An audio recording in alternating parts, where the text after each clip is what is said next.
তো গাইস আজকের ভিডিও হচ্ছে জন্মাষ্টমীর গোপুকে দুর্গা মন্দির নিয়ে যাওয়া।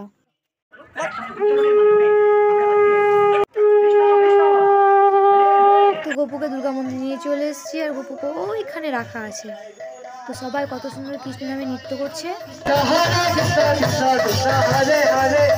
তো এবার আরতি হচ্ছে, গোপুকে অভিষেক করানো হবে এবার। তো আমিও উপোস করেছিলাম, তাই আমিও গোপুকে অভিষেক করিয়ে নিলাম একটু।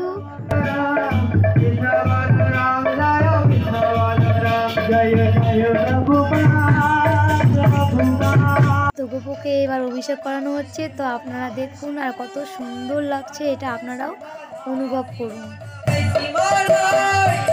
তো এবার পুষ্পবৃষ্টি হচ্ছে।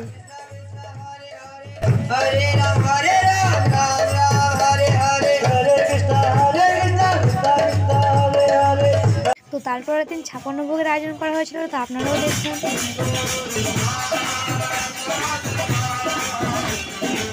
আমরা চোখের সামনে দেখতে পাচ্ছি যে 56 ভোগ গোপুকে লাগানো হয়েছে। সত্যি এসব দেখে না মন ভরে যাচ্ছে। তো টাটা বাই বাই, দেখা হচ্ছে পরের ভিডিওতে। যদি আপনাদের ভিডিওটি ভালো লাগে তো লাইক কমেন্ট শেয়ার আর সাবস্ক্রাইব করে দেন। দেখা হচ্ছে পরের ভিডিওতে। হরে কৃষ্ণ।